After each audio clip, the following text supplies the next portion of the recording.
Vamos embora, eu sou Gabriel Amaral, sou jornalista, sou tricolor, começando neste domingo mais um vídeo falando das notícias do Fluminense, tá? Vamos lá. A gente abre aqui já falando da lista de inscritos do Fluminense para a Libertadores 2024, que chega com novidades. O Fluminense fez uma contratação para a lateral direita, Samuel Xavier. Sacanagem, brincadeira.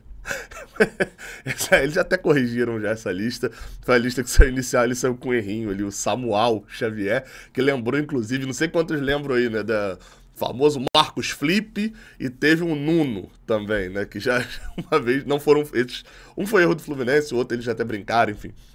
Mas é isso, Samuel Xavier está inscrito. Óbvio, essa lista de inscritos ela sempre chama atenção por quem está e por quem não está. 50 nomes, é óbvio que todo mundo está, né? Não. Tem um jogador que não está aí, mas eu primeiro vou comentar de quem está num lugar chamativo. Alexandre Jesus com a camisa 3. Te surpreende? A mim, um pouquinho. Porque é óbvio que o Alexandre Jesus está com a camisa 3, porque um jogador, né, o Fluminense pode fazer 5 alterações entre a fase de grupos e as oitavas de final. Pode tirar 5 jogadores e colocar 5 jogadores no lugar. Só que esses jogadores que entram, né, no lugar, eles precisam entrar com a camisa de quem saiu. Ano passado, por exemplo, o Fluminense não inscreveu um camisa 3. E aí, se o Fluminense fizesse uma contratação, por exemplo, o Thiago Santos chegou no meio do ano, ele quisesse a camisa 3, na Libertadores ele não teria, ele teria que entrar no lugar de alguém e usar aquela camisa. Vocês vão lembrar, por exemplo, acho que são duas que me chamam mais atenção, que é, o Fred utilizou a camisa 20 na Sul-Americana de 2009, ele entrou no lugar do Fábio Santos, e aí usava a camisa 20, o Fred, nessa mesma Sul-Americana, o Gum, nessa foto aqui, ele tá usando a camisa 6, porque ele entrou no lugar, ele entra, eu acho que é do Augusto, um lateral esquerdo, eu não lembro se é do Radamés, que o Radamés sai junto, mas acho que tinha um lateral esquerdo chamado Augusto, que ele entra no lugar, então ele herda a camisa. Mais recentemente o Nenê, aí esse eu não vou lembrar quem saiu, mas o Nenê usou em 2019, na Sul-Americana contra o Corinthians, ele usa a camisa 4, porque ele entra no lugar de alguém também, então isso acontece e o Fluminense, pra se prevenir, caso o Thiago Silva venha no meio do ano, eu acho que isso daí é um indício muito claro de que o Thiago Silva tá muito engatilhado já pra vir no meio do ano mesmo, coloca o Alexandre Jesus, por quê? Provavelmente, aí vem a parte que me surpreendeu um pouquinho, mas positivamente. Provavelmente o Alexandre Jesus, ó, tá picando a mula do Fluminense. Né? Deve ser emprestado, deve ser liberado agora no mês de abril, quando abre a janela para aqueles que disputaram pelo menos um jogo no estadual. E vale lembrar que o Alexandre Jesus jogou 4 jogos desse campeonato estadual, irritou bastante. Então ele pode trocar de clube agora. Então o Alexandre Jesus já deve ser uma... já deve ser uma carta fora do baralho. E com isso o Thiago Silva chegaria no meio do ano e substituiria nessa relação o Alexandre Jesus. Por isso ele tá ali como camisa 3. Não, ele não deve ser zagueiro depois de ser lateral e atacante. Mas vamos lá, a lista tem 50 nomes. Tem um monte de garoto, tá todo mundo aí. O Marcos Pedro tá aí, o Justin, o Freitas. Tô citando jogadores que extrapolaram já a idade do sub-20. O Isaac tá aí, Calegari, que voltou de lesão, deve ser incorporado ao elenco, tá aí também. O Johnny, tá todo mundo aí, né?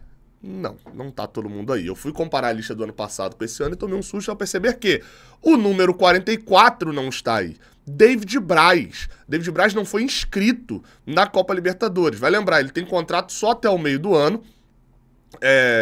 Não é um jogador que esteja atuando pelo Fluminense, pelo contrário, ele até postou uma foto essa semana.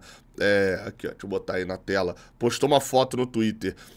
Falando ali, tem um texto, não sei se vocês vão conseguir ver, assim que você consegue melhor. As circunstâncias não alteram a promessa do Senhor, é um trecho de uma música, enfim. O David Braz não está inscrito. Vale lembrar, ele já não vem atuando muito pelo Fluminense, tem contrato só até o meio do ano e é provável de que ele seja liberado para assinar com algum outro clube. Teve alguma coisa de Santos, tal, enfim.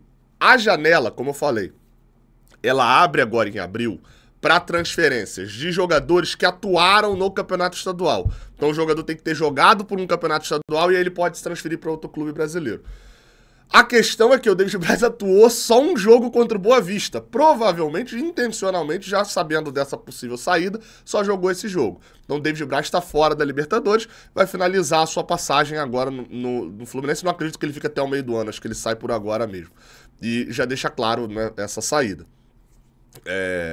Enfim, de chamativo é isso. Vou só ler os jogadores que estavam na lista do ano passado e não estão nessa, tá? Alguns são muito óbvios, os motivos, outros a gente não sabe. Vitor Mendes, João Lourenço. João Lourenço ainda tá no Fluminense na base e não foi inscrito, tá? Alan, Pirani, Pedro Rangel, Caio Felipe, Edinho. Todos esses estão fora do Fluminense, né? Alguns por empréstimo, outros em definitivo. Luiz Fernando, Giovani, Marrone, Luan Freitas, Gustavo Lobo, Jeff Té, Eric, Abner Vinícius e Iago Ferreira, que está emprestado lá para o Nova Iguaçu. Essas são as diferenças entre a lista do ano passado e são os que estavam no ano passado e não estão neste ano. Vamos falar do outro assunto agora. Outro assunto que a gente tem para abordar aqui é sobre a Superbet, nova patrocinadora do Fluminense, e eu já venho falando isso aqui há um bom tempo. Tá acertado, tá? Tá tudo acertado entre Fluminense e Superbet. Eu vou repetir isso quantas vezes for necessário, porque daqui a pouco vai pingar a notícia da galera falando: aqui, ó, acertou, Fluminense e Superbet.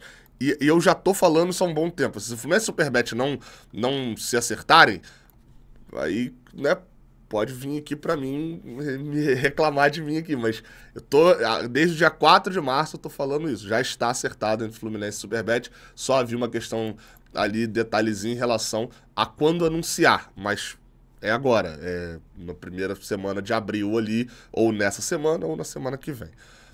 Vamos lá, tá? Mas a Trivela, o Caio Bloch trouxe aqui uma matéria interessante revelando valores da Superbet.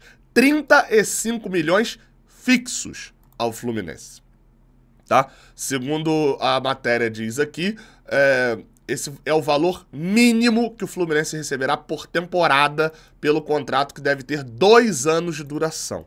O tempo era uma das questões a serem resolvidas, sim, e foi resolvido já. É uma questão de 2 anos ali, mas não termina muito bem em abril, enfim, tem umas complexidades. 35 milhões anuais, o Fluminense, mais gatilhos, performance esportiva no contrato. Isso também tinha no contrato com a Betano, que pagava cerca de 9 milhões, tá? Era o que a Betano pagava fixo. No ano passado, pagou 17 ao Fluminense, se eu não me engano, porque o Fluminense, pô, campeão carioca, gera bônus, campeão da Libertadores, gera bônus, jogar o Mundial, ir até a final do Mundial, gera bônus.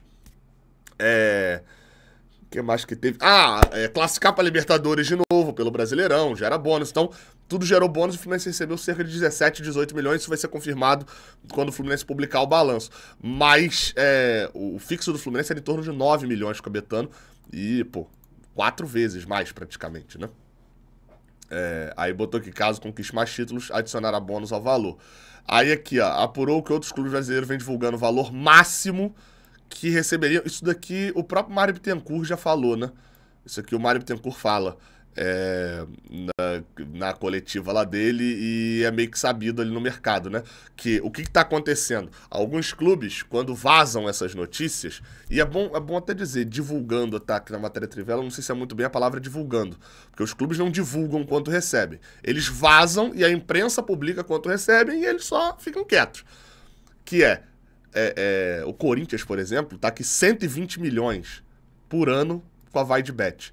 Esse valor envolve outras coisas que o Corinthians teria que conquistar para poder chegar nesse valor. Não é esse valor fixo que o Corinthians recebe, né?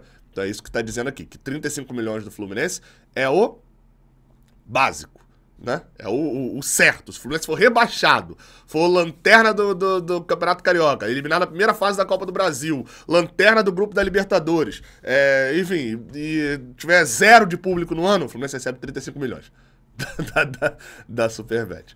E aí colocaria o Fluminense em quinto, né, atrás do São Paulo, 52 milhões por ano, Palmeiras, 81 milhões, Flamengo, 85 e Corinthians 120, lembrando que a gente, né, não tem certeza de nenhum desses números serem o valor fixo, né? Nenhum deles foi publicado como sendo o valor fixo ali. E aí aqui na matéria continua falando de entraves, né? Os últimos detalhes, entraves. Isso aqui é o que a gente já publicou também, né? Aqui, ó, da final do estadual. Enfim, a gente já tinha publicado lá no Jornada isso também. Aqui, ó, dos dois patrocínios, né? Jogar a ida com um, a volta com o outro. Enfim, isso aqui é coisas que a gente já tinha publicado. Cara, qual que é a parada? Acho interessante, acho útil, acho importante a gente falar sobre esse novo patrocínio. Como vai ficar a camisa e tal. Isso é um outro assunto que a gente vai ver mais pra frente. Muita gente até ficou na curiosidade e falou, cara, acabou de se lançar a camisa, não faz sentido ter lançado a camisa com o Betano ali e tal. Não, gente, o Fluminense, quando acertou com a Betano, lançou uma camisa um mês antes sem patrocínio. Porque o Fio fala muito bem isso lá no Jornada. Essas coisas são decididas com 8, 9 meses de antecedência. A camisa do Fluminense do ano que vem já tá discutida. A camisa do Fluminense do ano que vem ela já tá sendo discutida, formatada, e provavelmente ali em maio ela já começa a ser desenhada para, né, ser aprovada pelo presidente, não sei o que, para chegar lá no meio pro final do ano, ela passar no conselho do Fluminense e já tá em produção. Então, esse tipo de coisa, quando saiu essa camisa aqui, ó, quando saiu, foi divulgado, aliás, foi desenhada essa camisa, o Fluminense nem sonhava em romper com a Betano, nem nada disso. Mas, enfim, fica aí então a dica, a gente vai ter que comprar camisa com o Betano ali durante um bom tempo, porque essas camisas já estão produzidas, mesmo trocando de patrocinador. Beleza? Tamo junto, até a próxima, valeu!